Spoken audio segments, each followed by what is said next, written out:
75 points in that first half. Yeah. That's a high for the season. What had you guys, what made it possible for you guys to get off to that start? What did you see positive for your team? Yeah, I think there was a lot of things that went really well for us. We were able to get stops and get out in transition. I think we were able to get downhill.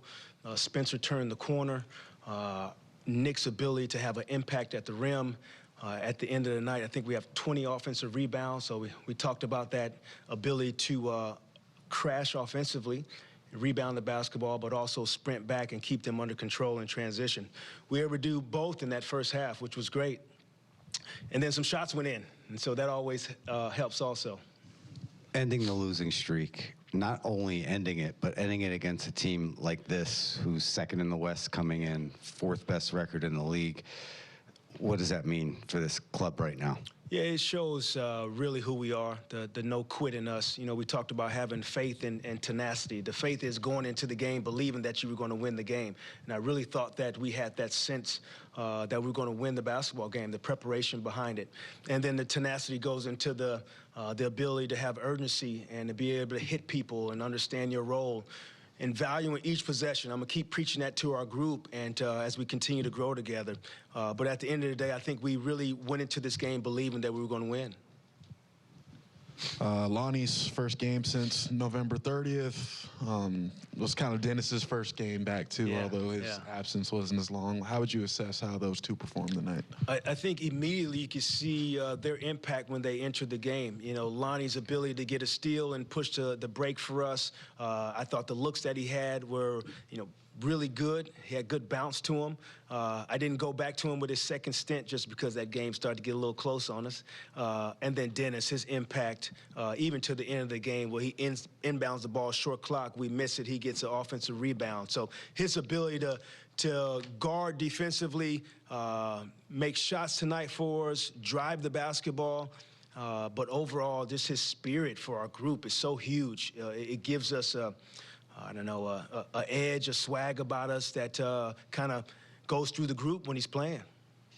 You had talked earlier about how the way you guys were playing, you were pleased with the process. Yeah. You guys just weren't getting the results. But do you get a sense of how important it was for this group to get a positive result? For sure. Definitely. At the end of the day, these guys want to win, and you want to be rewarded for your work. And you know, I was really trying to strike a balance with this group of coaching them and letting them know, like, there's some mistakes we've been making that we can cover up for. You know, last time we played this group, we did some really good things well, but the transition defense was not very good. This time we were able to, you know, at least contain them in transition. Then our ability to play them in the half court, we were pretty confident in. Switch coverages tonight, which is great. That's something we've really been challenging our group with, and I think that ability tonight really paid off for us. Speaking of switching coverages, just in the first quarter, I think you ran every type of pick-and-roll coverage there was to run at Shea. What's the process of that like with the players? Is that an ongoing conversation in timeouts? Is it, hey, feel free to mix it up at your discretion? Like, what goes into that? Yeah, Lucas, that is, you know, really that's a bubble experience for me. In the bubble, when there was no fans and I could really bark orders from one end of the court to the other, you know, I try to envision the game as it's happening for our group, and I challenge them to, like, listen to me as the game is going along. I give them complete credit for being able to change coverages on the fly, of seeing the situation, seeing the threat, and trying to eliminate the threat. And so tonight, like you said, we literally threw everything at Shea to keep him off balance. And really, we talked about that in the huddles, that we're going to continue to do it, and I gave them credit for being able to execute it. How's Cam Johnson feeling after the game? Look like CJ, he's got the hamstring cramping, and so definitely being assessed, but the first prognosis was he was just cramping. Jacque, in that third quarter, I think, is when OKC's rally started. I guess, as well as you guys played, I guess, how concerning was it that some of those old habits started to come back, and then OKC cut it down, I believe, to 6 in the fourth quarter? Yeah, you know, it's tough playing with a lead, and I think they did a good job of just really, first of all, in the third quarter, getting into the bonus extremely early. I think we're like 9 or 10 minutes on the clock, and so they were able to use that to slow down the game and shoot free throws. So that's probably the biggest mistake we made. We had, you know, really got to the bonus. They got to the bonus early. That lesson we got to learn from, that a team is just driving the basketball. We got to be able to contain the basketball without fouling. Besides that, I think our execution down the stretch was, you know, par.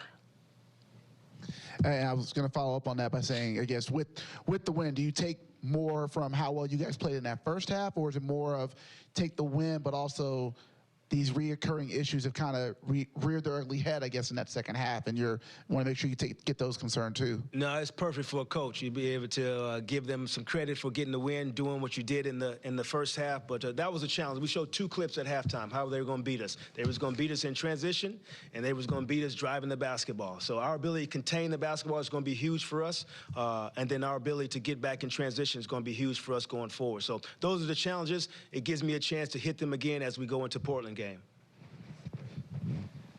JV, I asked Nick on the court about his confidence going into this game based on his performance on New Year's Eve in Oklahoma City. He said his confidence is always high, no matter what the game is, but that's 38 and 29 in 2 games against these guys. Just what have you seen in both of those games and his confidence lately?